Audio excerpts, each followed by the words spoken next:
You can always pause this to read it. Please take the time to subscribe to all these channels. They're really great channels. You'll learn a lot.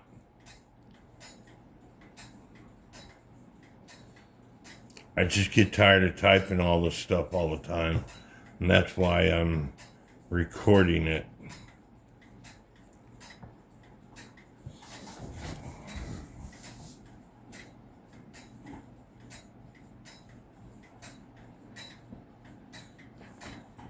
Hey everybody, it's Mark again. It's the 3rd of January. It's 10 till 12. I took a nap earlier today, so I can't sleep. So I thought I'd play around with this clock. It's made by Kern. And if you look at the movement, you will see it says right here, KUSP1 Germany. If you look in the book, it's this model right here, which they started in 1958. 4-ball or disc pendulum midget, pen pal escapement, C appendix 83, and unit 12E suspension. Here's unit 12E. That's the kind of suspension you need if it's broken. It says 12 beats per minute. Use 0.023, 0.58 millimeter her Oliver spring. This is the shortest of any of the Kern units. And then this is the unit 83 that you're supposed to refer to. And again, the NAWCC has identified that there are errors with this book. And so I would have to go to the NAWCC to see if what I told you has any errors, but I'm not going to do that. If I was to take that movement apart and put it on here, it would fit right here. There's only certain movements that are not actual size in this book, and the Shots 1000 day clocks are one of the movements that I know for sure are not actual size to this book. I'd have to find them, so 1 second. And you have to go to August Shots and Son, not Shots. But here it says 1/2 actual size. Same way with that one. 2/3 actual size with this one. But these are the 1000-day clocks. But anyway, for the most part, you take a movement off, you lay it right down, and everything will match up. Now this metal clip fits on here, so the first thing I did was take this metal clip off. Make sure it's wound, loosen the screw, and then I move this back and forth to see if the escapement wheel was moving. And then I spun the ball around to see if the escapement wheel was moving. Even after I moved this to see if the escapement wheel was moving.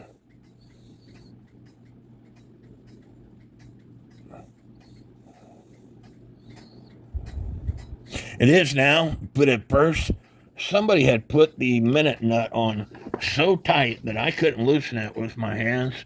I had to take a pair of pliers and loosen it. And I tightened it back up with pliers to show you what I was wanting to show you. So I'm going to have to loosen it back up. You don't tighten those with pliers. Finger tight is all that it needs. If you tighten it with pliers, you're going to screw something up. So with these clocks, the most important thing is it has to be level. And I got this bubble level out so you can see that it's not level. And neither is the pendulum. The pendulum is touching the cup as it spins around. So that's what these feet are for. This has got this bar right here that raises the cup for transportation. But you bring it down to allow it to turn. So I'm going to go ahead and level this clock movement to my table here. When I put it somewhere else, I might have to readjust it, but because I'm working at this table, I'm going to adjust it for this table. Now, if you look down at the level, it's almost dead center to where it needs to be, and the pendulum is not touching that cup. So now I can put this clock in beat. The movement is clean. I don't feel like taking it apart and servicing it. I'm just going to put it in beat and then put it somewhere so it will run. Now, this book contains a lot of information, and it shows you, it has some questions and answers. How do you adjust a 400-day clock escapement? How can you stop the anchor from fluttering? How much clearance should there be between the anchor pin and the port tines? There's all kinds of questions. In this book somewhere, they show you a picture of a 400-day beat setting tool, and I've got one around here somewhere. I don't have my stuff together. This figure right here is what you put on, or what they say you put on the bottom movement. It says, copy the protract shown in figure 2 and cut it out so it'll fit underneath your clock base. Working from the back of the clock, allow the pendulum to come to rest and mark the pendulum ball furthest from using a small piece of masking tape. Align the protractor so the 3 marks lie directly beneath the pendulum ball, opposite of the marked ball. The 3 lines represent the 0 position. And years ago, I cut one of those things out, and here it is. But the problem with this is, after a while, because I didn't use no laminating paper, the paper sticks up and the balls hit the paper. So if you're going to make one of these things, use laminating paper. Well, I don't use that method anymore, and I am not the expert on these clocks. Torsion Derek is my expert on these clocks. What I do is, as you can see, the pendulum, when it came to a complete rest, it's now touching the front of the cup. So I got to fix that.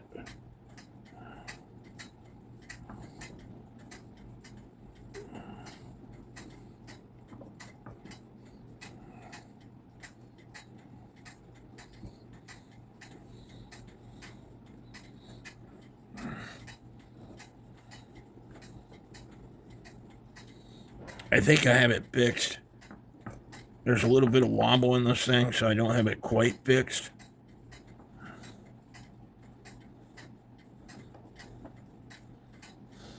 And my bubble is not level anymore, so I gotta get my crap together here and fix this.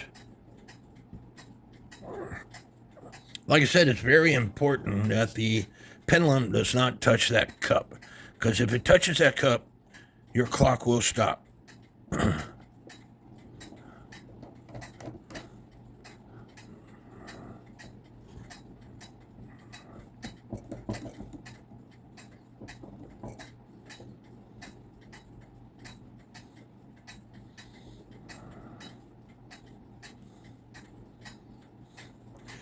Like I said, what I do is I put a piece of tape on. And you can either watch the escapement wheel or get out a beat amplifier. And the whole goal is, wherever you hear a click, you want the overswing to be the same on the tick and the tock.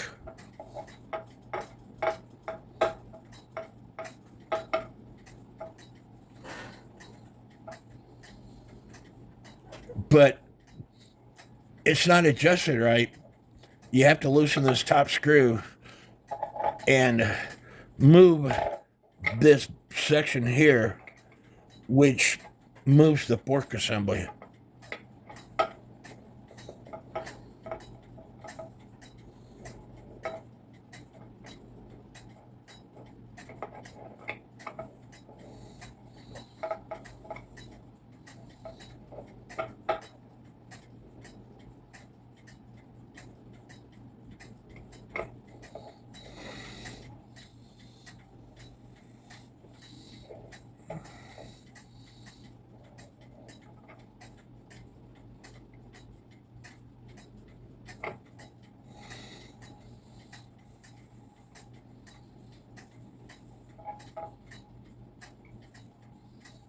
I don't know why it's not ticking. It should be ticking.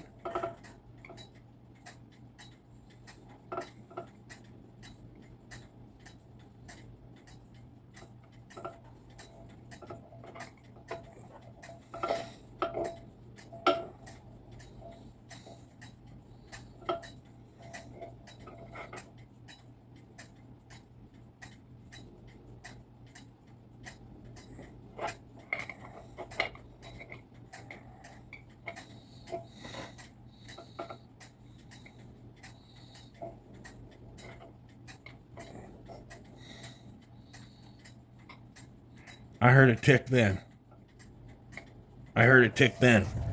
So you have to watch that piece of tape. It doesn't matter which ball you put it on.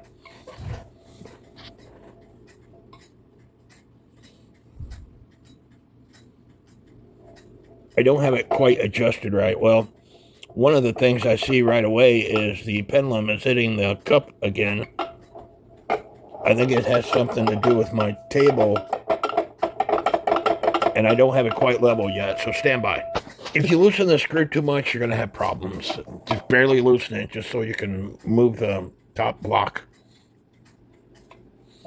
Listen for the tick. There it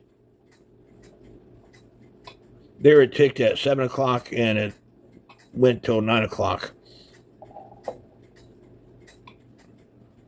Looking straight down on it.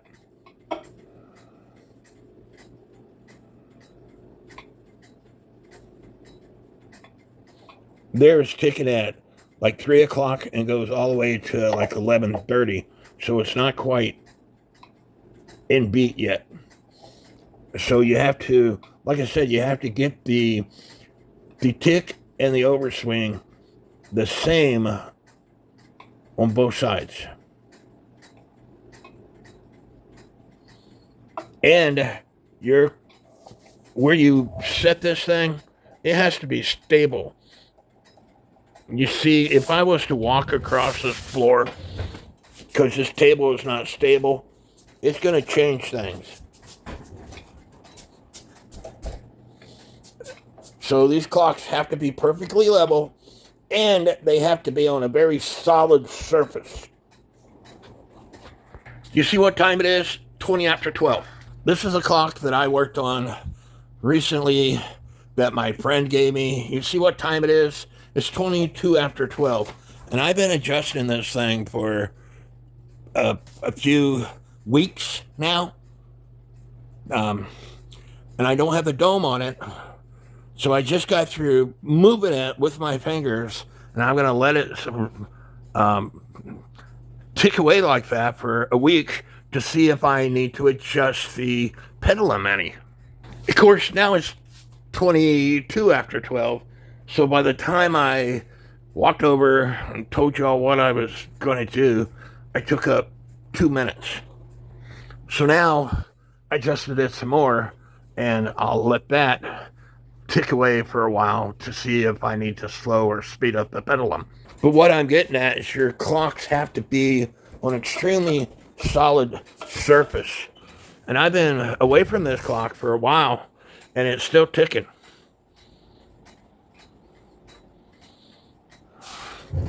Let's look at the escapement wheel.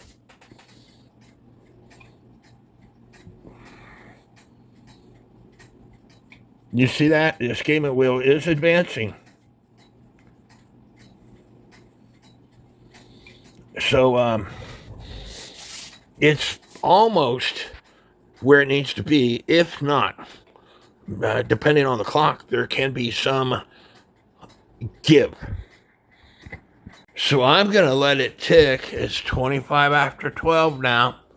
I'm going to let it tick and see if it stays running for 15, 20, 30 minutes.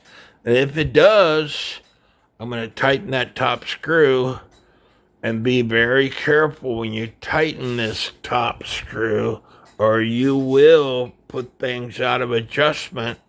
And I'm going to set this clock somewhere to let it run. I had to adjust it a little bit more. And what makes the horologer beat setting tool nice is you're making adjustments out here versus here.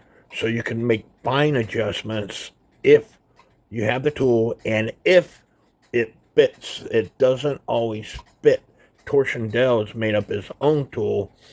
That way you can make fine adjustments out here versus here. Because what you think is a fine adjustment when you turn this top block isn't a fine adjustment, but you can make a fine adjustment out here.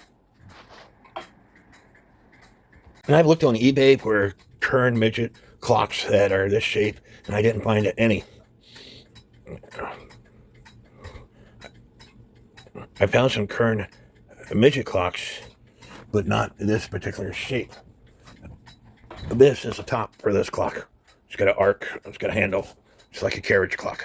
Here's a current clock. Wrong top.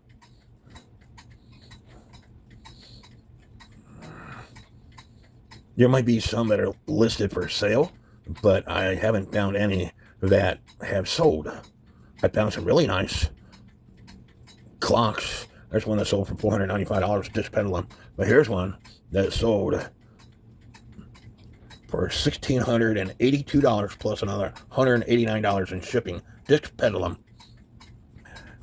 Of course, it was in the UK, and people in the UK, they have all kinds of nice clocks. Very beautiful clock. So there are some very nice torsion clocks out there that will require you to go to the bank to pay for them. Possible. But for the most part, these are a very cheap, collectible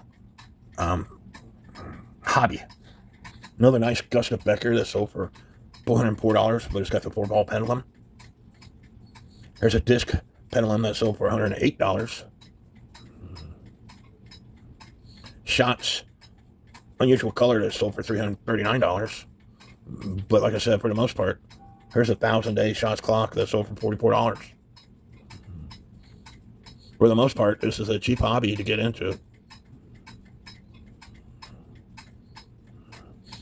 And as far as repair, they're not that bad to repair. They don't run that fast, so you rarely have to do any bushing work. The problem is people don't understand them, and they will set up the clock and they will spin the pendulum several revolutions. And when they do that, the suspension spring gets twisted, and when the suspension spring gets twisted, it will not run properly. Now, if you look at the tape, listen for the click. Click there, overswing. Click there, no overswing. So I got overswing here, but no overswing here. So it still needs adjusting. I'm looking on eBay current listings. Here's one similar to it. It says parts only, $45.67, and another $108 to ship it because it's currently in the UK. And here's a beautiful Kern clock. That's got a lot of detail in it, and they want $450 for it. These clocks with the globes, they normally sell for quite a bit. And, of course, disc pendulum clocks.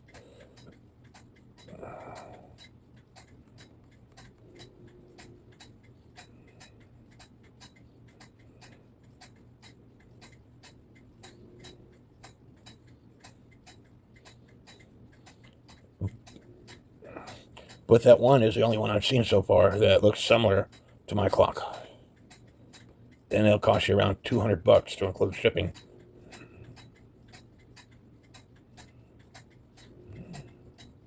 And I didn't look to see if it was in working order.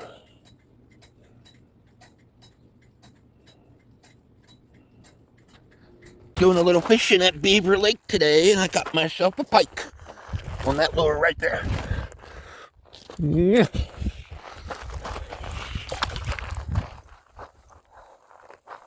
He'll swim away. He's not dead. Caught my second pike. And I'm not fishing for pike, I'm fishing for bass. But it's a fish. So anytime you catch a fish, it doesn't matter as long as you catch a fish. Now this is a Horoliver beat setting tool. Now I don't know if you know what a cheater bar is, but you use a cheater bar to gain leverage. So basically you attach this to the top block, you barely loosen the screw, and using a cheater bar, you gain more leverage out at the end of the bar. Basically the same thing with this Horoliver beat setting tool. You can do fine adjustments out here at the end of the bar. If you watch the blue tape and when it clicks, right now the ball is going like an extra eighth of a turn on both the entry and the exit pallets. And again, if you needed to adjust it, you adjust it out here at this end. The tool doesn't always work on every torsion / anniversary clock, but it sometimes works. It's a tool that you would have to get used to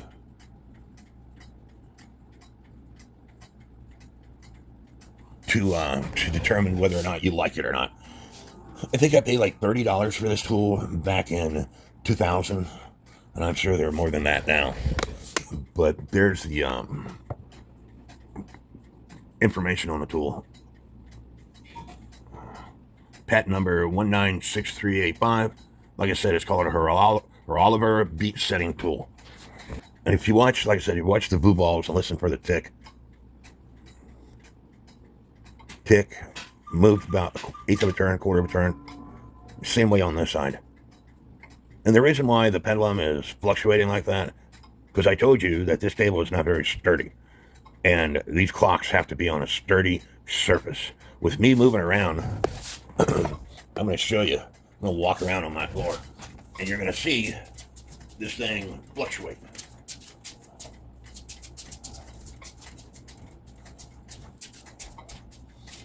Anyway, they have to be on a sturdy surface.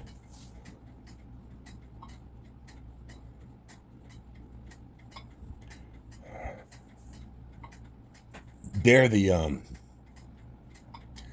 on this swing, the ball moves more. On this swing, it doesn't move as much.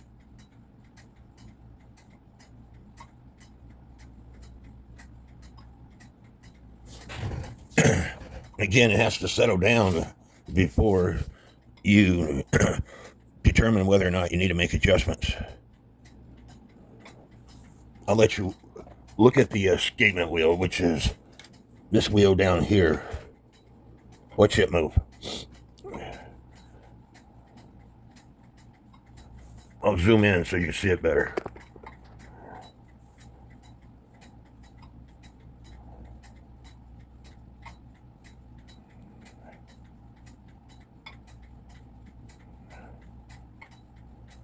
It's almost in beat, and I need to let it run for a little bit to figure out whether I need to adjust it anymore. But I was just wanting to show you the Oliver beat setting tool. Like I said, Torsion who he repairs these clocks for a living. He's what I would call the expert. I'm not an expert. He doesn't like using that Oliver beat setting tool. He has made up his own tool. And like I said, you don't need this tool. You can adjust it with your fingers, but you have to understand, adjusting it up close, you think you're making small adjustments, and you're not. That with this tool, you can make small adjustments. This is eBay for sale items. It's not sold items. It's items that are currently for sale.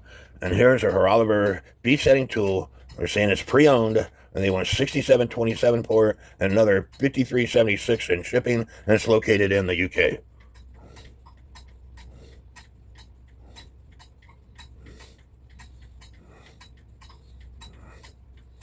And that's the only one I see so far.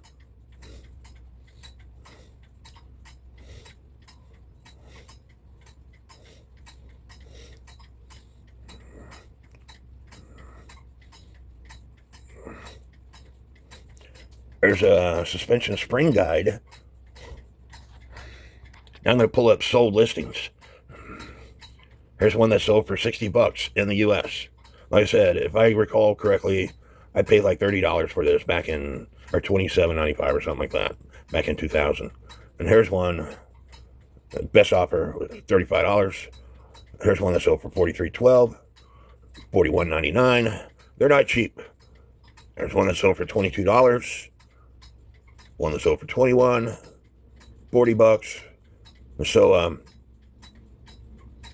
I said, they're not cheap. And they, like I said, they don't always fit what you're wanting them to fit.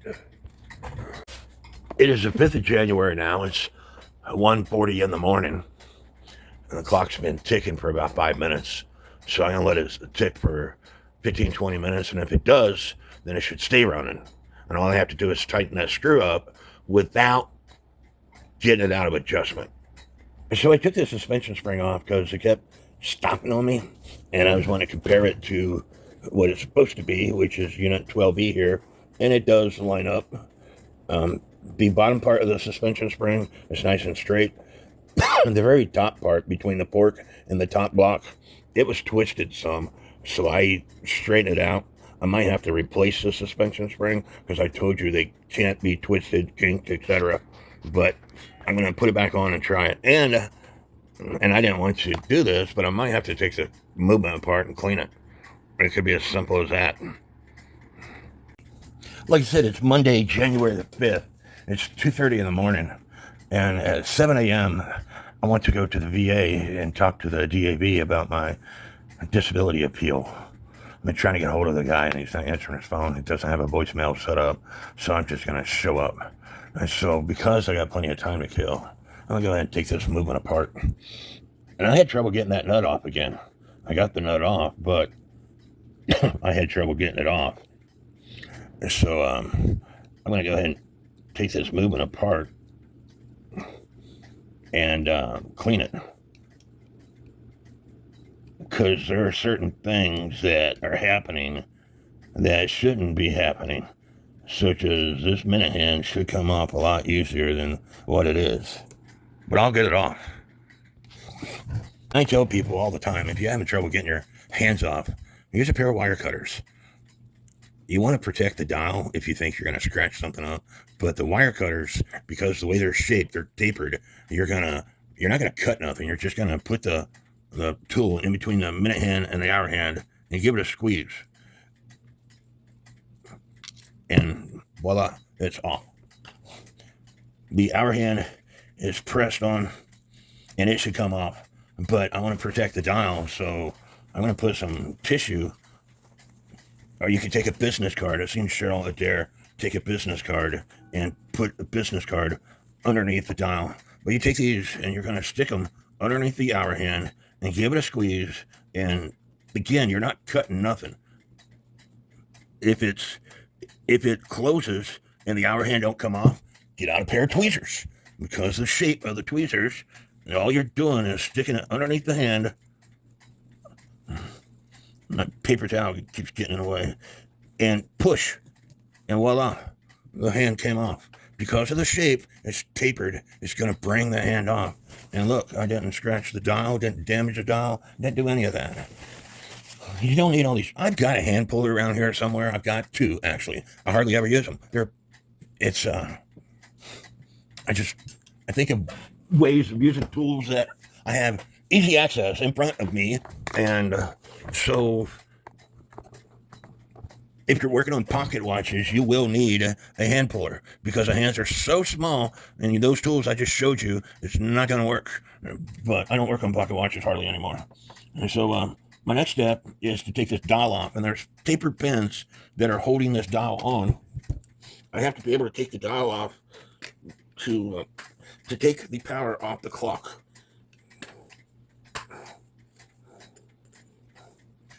And sometimes these tapered pins are in a way that it's hard to get tools in. But you work at it, you'll eventually get these tapered pins off.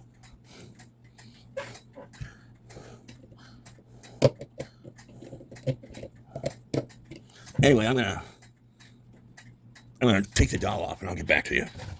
It took a while to get the dial off, but I finally got it off. Now we got an E-clip here to take off. And I already took the power down off this clock. Now we can take the hour pipe off. Take this intermediate wheel off. And then there's a washer that has to come off. And then there's another washer that has to come off. I could be wrong, but typically there's this washer here. And then the minute pipe, the intermediate wheel goes on, and then a washer, and then the E-clip. I'm going to look in the book to see if it shows you which way these parts go, but like I said, I could be wrong.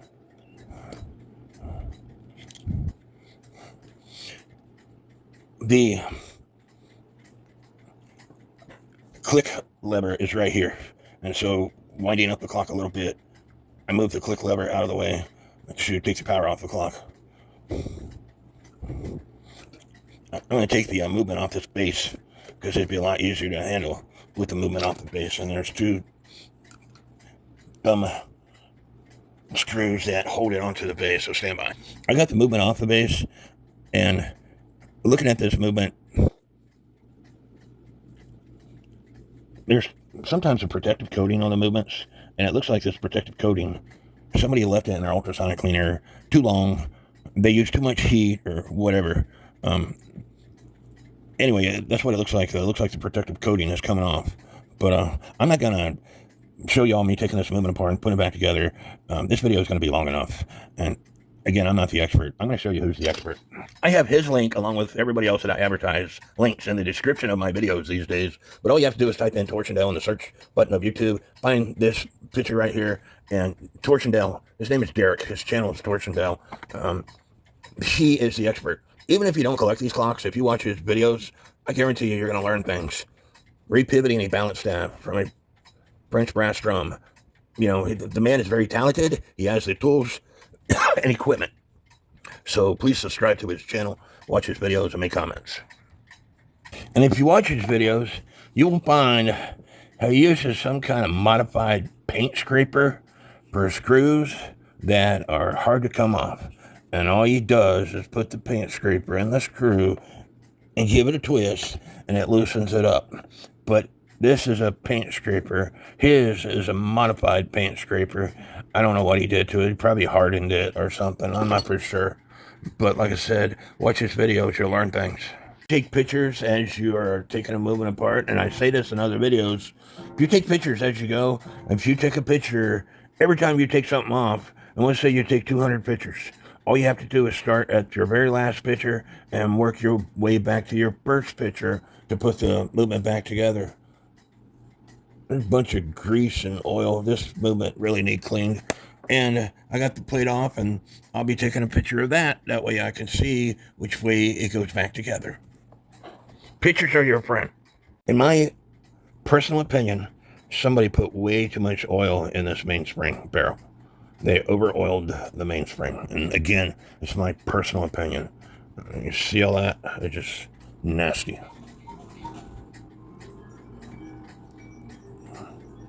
In order for me to take the mainspring out, I have to get this click wheel off. And it's stuck on there.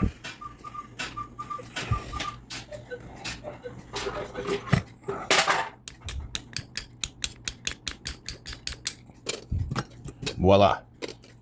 Tweezers are your friend also.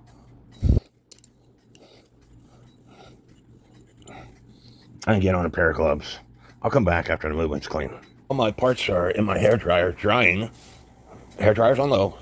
It's in my ice cream bucket. I wanted to look at this figure that it referred me to. S23. Now we have to look up S23. S23, intermediate wheel holding washer. What did I say? Intermediate wheel holding washer. So whoever put this movement together, put it together wrong. It goes on top of the intermediate wheel.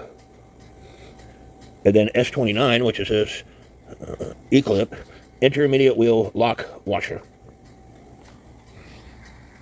That might be the reason why the clock, you know, I thought I'd had it in beat and it wouldn't stay running. It's because this was in the wrong spot. But I wouldn't have found that out if I wouldn't have taken the movement apart to clean it. So cleaning it is not going to hurt anything. Let's talk about the spring. People ask all the time, when do I need to replace the spring? If your spring doesn't lay flat on the table, it's not going to lay flat on the table with this on, so let me take it off. Stand by. If your spring doesn't lay flat on the table, then you should replace it. If you take this barrel and starting at the widest spot on the spring, lay it down. And it should lay on there 2.5 times, which it does. So if your spring isn't flat, you need to replace it. If your spring, if you put this barrel on your spring and you can't get it on the spring 2.5 times, before you replace it, as long as the spring is flat, I would stretch the spring out to make it lose its memory. And you'd want a pair of gloves to stretch the spring out. But in this case, it lays flat on the table and it barrel goes across the spring 2.5 times. So I'm not going to replace the spring. I do wear gloves to put springs in, and that is a lot better than that, don't you think? This has Keystone mainspring lubricant on it, and it looks a lot better than that, which I don't know what they used, but they used a lot of it. And I took some mothers to the backside of this plate. I'm not going to do it all. I don't do this for a living, okay? Torsion does this for a living. He would re-lacquer these plates, but that is what it looked like before, and that's what it looks like now, and so it looks better to me. I have lacquer in case I need it. It comes in a spray can, but I don't need it, not in this case. And so I'm going to put this movement back together, but because I took mothers, I've already took toothpicks to this, and I'm not taking mothers to this. I've already took toothpicks to the holes. I'm going to take toothpicks to these holes, and where a toothpick doesn't fit, this is a smooth cutting broach.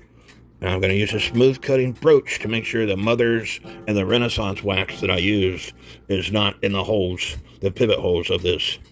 And a little bit of screw came out that the suspension spring protector goes on. The screw fell on my table. The washer fell on my floor. So I'm going to be sweeping my floor looking for that washer. I told you the book said that this thing beats like, was it 8 or 12 beats per minute? And I told you before that Derek and I have talked about this, but you rarely have to put bushings in an anniversary clock because they run so dang slow. This is William J. Bilger's book on cuckoo clocks. Depending on the pendulum length, they're going to be anywhere from 93 to 136 beats per minute. And these movements will last, let's say on the average 40 to 50 years, depending on whether it's a regular 25 or a regular 34. So let's say on the average, I'll say at best 25 years. And if they're beating 93 beats per minute, and this thing only beats 8 to 12 beats per minute, this thing is going to last. If you have to replace bushings in 25 years for a clock that's beating 93 to 136 beats per minute, think of how long this thing will last before you have to put a bushing in it. Torsion told me he rarely has to put bushings in anniversary clocks. They beat so dang slow that you rarely have to replace the pivots, and you'll have to replace the pivots faster than you will have to replace the bushings because people don't have a clock serviced as often as they should, and so oil dries up, pivots wear out. And to help you put the cap on, I've already got the cap on, but you know, that's a small space to be tapping. So taking a socket that fits and hitting the socket will help you put that cap on. But before you try to put the cap in, and after you put the spring back in, the spring is going to be above the lip that this cap fits on. So you get a block of wood like this. I already knocked the cap off, but that's fine, because I just want to show you. There's a lip right there, and you get a block of wood, and you try to aim that piece right there in the center of your block of wood. That way you can get that spring below that lip. And using that socket, like I said, you want one that fits nice. You want one that's the diameter of that cap or a little bit less, and you just put that cap in the middle and then start tapping on that socket, and then you will see that this cap is on as it fits below the original one. Anyway, it's on. Speaking of caps, if you go to Matthew Reed's How to Repair Pendulum Clocks, or Reed's Repairs, there's a tool that fits in this hole. And as long as the clock has been serviced on a regular basis, that tool that fits in that hole and you pry up works. However, when I first started repairing clocks, I got a hold of a clock. It was over in England, okay? It rains a lot over in England. And where this clock was stored was I can't say it was stored outside, but it was stored in a place that had a lot of moisture. And I pried up on that thing. This was before I bought the VHS tape on General Clock Repair by Bruce Rasmussen. And he shows you in his tape that if you just hit this onto this block of wood, it will force that cap up, which is great. Michael Anderson, just Mike, he uses a hammer or a pair of pliers to do the same thing. He taps on that, which works a lot better because I've had some that I've hurt my hands trying to pop that cap off, where a hammer works a lot better. But what I'm getting at, if you get a hold of a clock where the barrel spring, where the clock has not been serviced in a while, and you start prying that cap off, I guarantee you, you're going to bend, you're going to warp that cap. Trust me, I've done it when I first started. And then I had to straighten that cap out and to flatten it out. But you should mark where that hole is in relation to the barrel.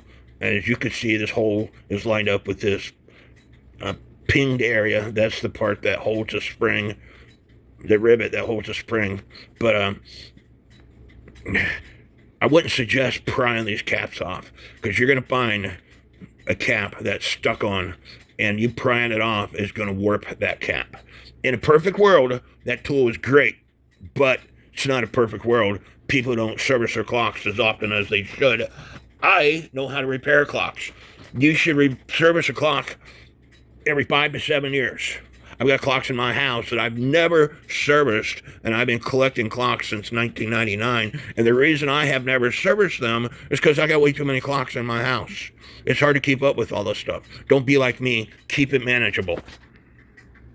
If you get bit by the clock/antique bug, and your bug is one hungry little fellow, you're going to be like me, where I got to have another clock. Well, I haven't fixed this clock yet. It don't matter. This clock is cheap. I want it. And then the next clock, and the next clock. And before too long, you're going to have over 500 clocks in your house, which is way too many to service them on a regular basis, especially when you get older and your health isn't as good as what it used to be. Instead of using the screws to hold the movement together, use rubber bands, as these pivots are small. And the rubber band is flexible. That way you can find the pivots that's sticking up the most, which right now is this pivot right here, and work your way around. The pallet port fell out on me. I'll have to put that in a second. But you work your way around to all the pivots to make sure that the pivots are all in the holes properly.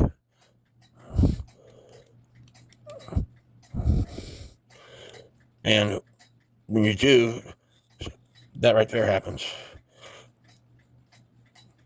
And then you can put your screws in.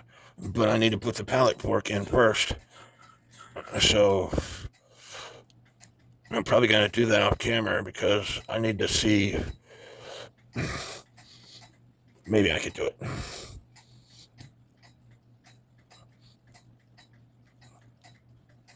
Yeah. Like I said, the rubber band allows you to pull stuff and move stuff and do stuff that the screws do not allow. Making sure I have any shake on my wheels, which I do. And so now I can put the screws in. You will see that that pallet fork is moving. It's too early in the morning, lack of sleep. I put the glick wheel on wrong, so it doesn't wind up. I gotta take it all back apart. No big deal. That's what happens when you have trouble sleeping. Your brain doesn't function properly. And when you take a movement apart again and put it back together, you have to re-oil the pivots. And so now I got it wound up after I got the click on properly. And when I move the pallet fork, you're going to see the escapement wheel rotate.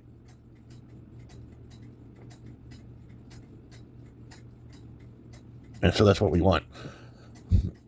Now I have to put the front stuff on. You remember I had trouble getting the pins out of this one and this one. That's because the holes were sticking down. So all you have to do is just grab a hold of these and turn them, and now the holes are left and right. And so when I put this thing back together, I'll be able to put the pins in easier because I'll be able to grab a hold of those pins. You see that? Now you can see that hole, and so I'll be able to put the pins right in where how they should have been in the first place.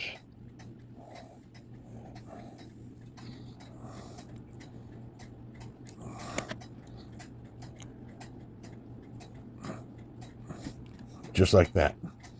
Of course, I got to put them in further, but y'all get the drift. I'm going to do it off camera. Now, this one can't be in to where you can put the pins in sideways because it'll catch on the click wheel. So I'm going to have to rotate it so it doesn't catch on the click wheel. I rotated it down, and now it's not catching on the click wheel. Hopefully you can see that. But anyway.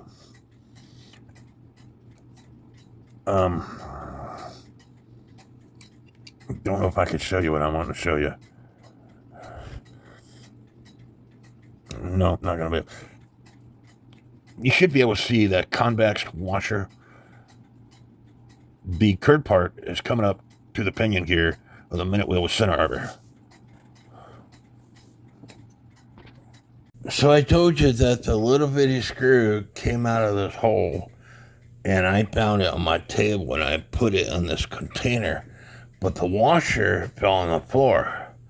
Well, I found the washer immediately, put it in this container, but I went to put the screw in the washer back in, and the screw wasn't in this container, so I had to sweep my floor. And you see that little thing right there?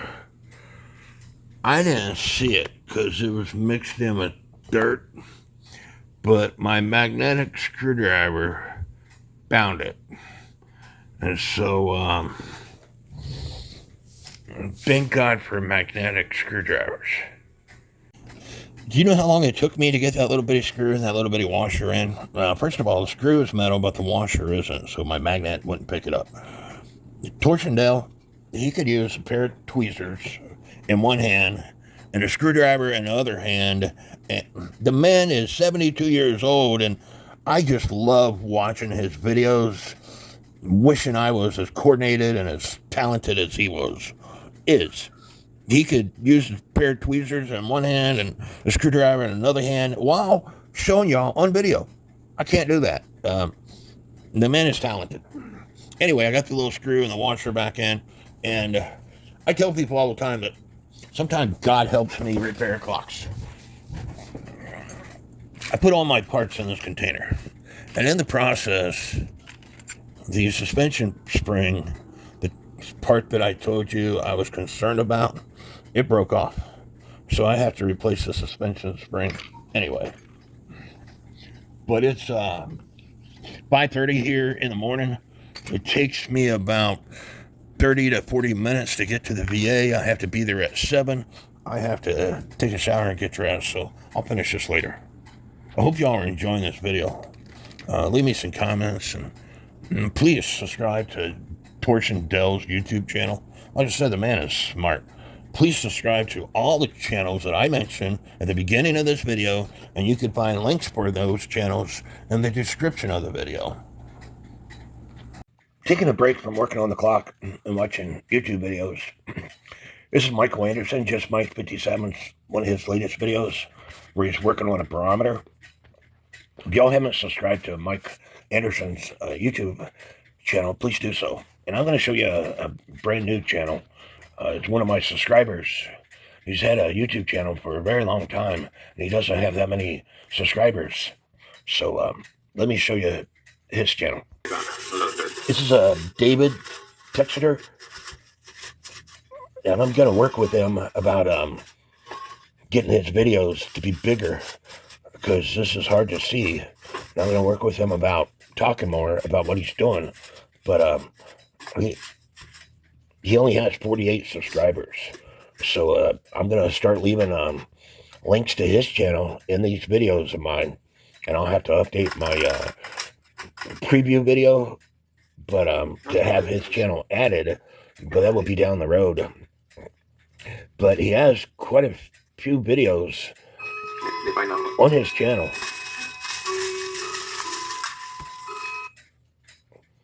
"241 videos, and he created this back in 2011. So I think there should be more people subscribing to his channel. And as I said, I'm a firm believer. I'm a firm believer in helping people out, and I'm a firm believer in if they're doing a good job with their videos, to help advertise for them. Horology is got to do with history, and that's why I'm a firm believer in fixing a movement versus replacing a movement. And anybody that is taking the time to do these videos on clocks, whether they're showing you clocks or showing you how to repair clocks, if you watch these videos, you will learn things. Even if he doesn't say a word, there are video channels out there where people don't speak whatsoever, but if you watch the videos, you will learn things. So take the time to subscribe to his channel, David Texter 747.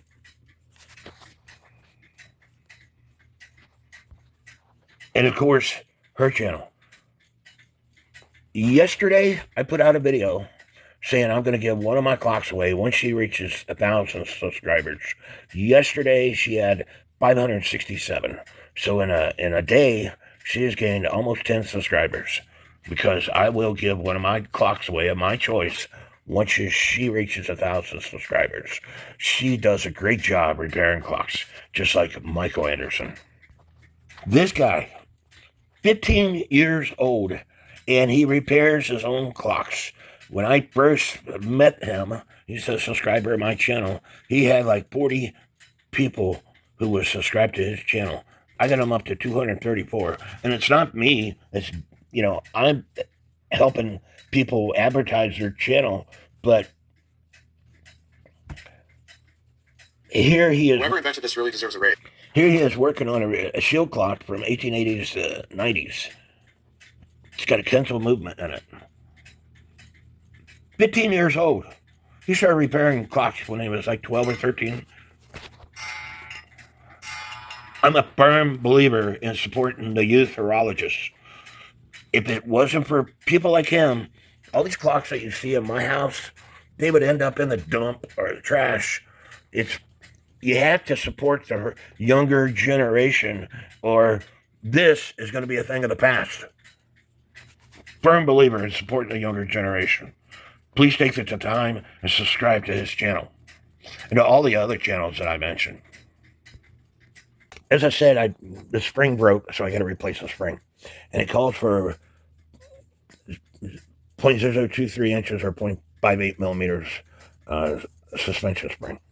And I measured the spring, and I came up with 0.5 millimeters, and I got a spring, and I don't know what the size of the spring is, because there was stuff that I bought off Time Savers that was being phased out, and it's 0.5 millimeters, and whether it's the exact same size or not, I don't know. And all it's going to take is putting it together, putting it in beat, and doing some adjustments.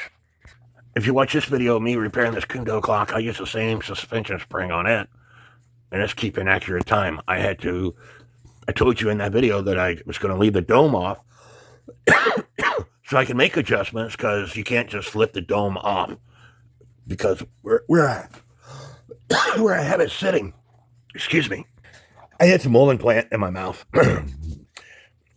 You can't really talk and et cetera, do a video while you have this stuff in your mouth, because you constantly have to be drinking liquid to swallow that liquid and keeping this wet. And if this stuff gets down your throat, it's going to make you cough until you puke. So the first step in replacing a spring is take the top block, the fork, and the bottom block off the old spring.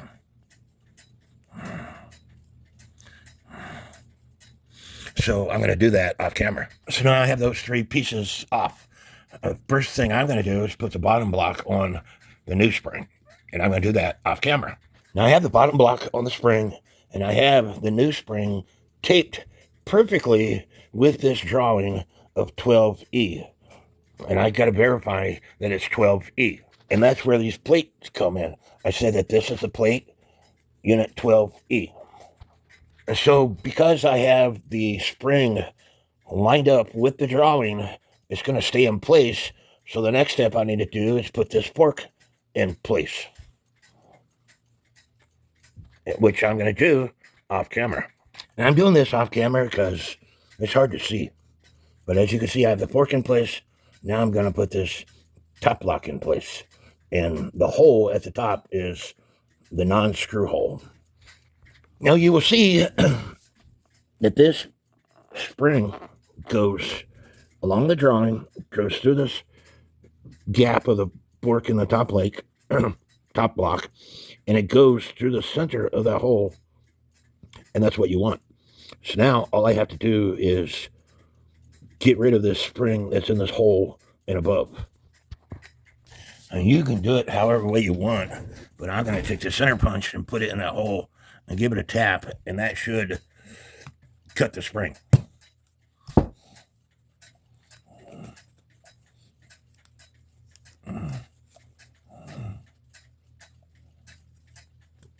Voila. So now my new suspension spring is complete. All I have to do is put it on the movement. I wish they had holes in the pages. The ideal thing would you to make a copy of this page and punch holes in this bottom block area for the pin of the bottom block. It would make things easier, but doing it like I'm doing it with the blue tape, you can easily tape it down to hold everything in place, and the blue tape is not going to destroy your book.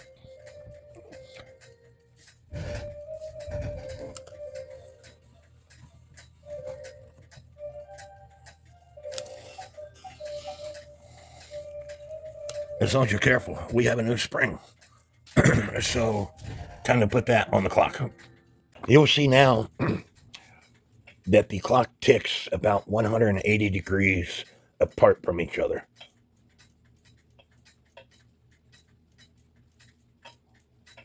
Tick. And watch the escapement wheel and listen for the ticks.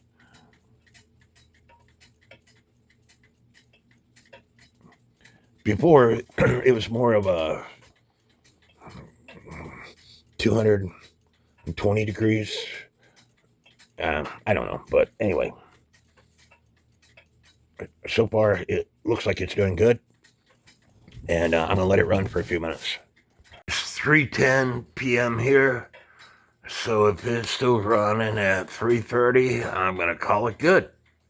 It's 3:25 and the clock is still running strong. So it's time for me to tighten the screw down. You got to be very careful when you tighten the screw down or you'll get everything out of adjustment. Put the spring guard on and put the bottom piece here on that stops the pendulum when this thing is lifted. In 1958, Kern midget clock. And even though it's running, the minute hand is not moving. Remember that washer I told you went above the intermediate wheel? I think they put it on the minute arbor center wheel because the compression washer is not bent right, and it has to do with the clutch system. So I have to take the hands off, take the dial off, and figure that out. Anytime you transport one of these clocks, if it has the lever that lifts up the pendulum, you want to lift up the pendulum. That way your suspension spring doesn't get bent. So I'm putting that washer back where it was because, like I said, the clutch system has to be tight enough to make the hands turn. So I put more pressure on that warped clip, that spring, and I put the crap, I'll just show you. It's hard for me to explain things. It's hard for me to explain things sometimes.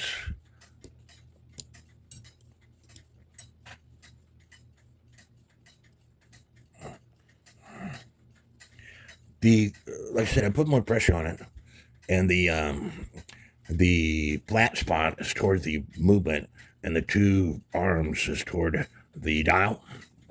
But if you were to put this on, these arms aren't touching anything. So I put that washer on.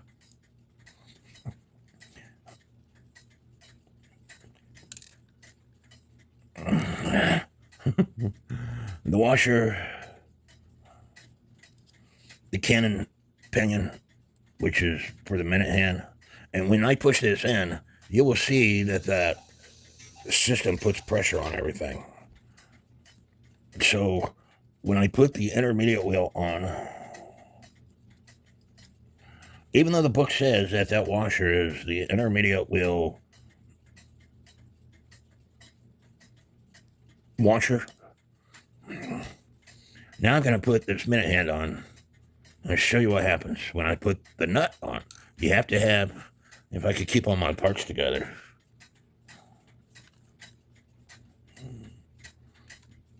You have to have this nut on to complete the clutch system.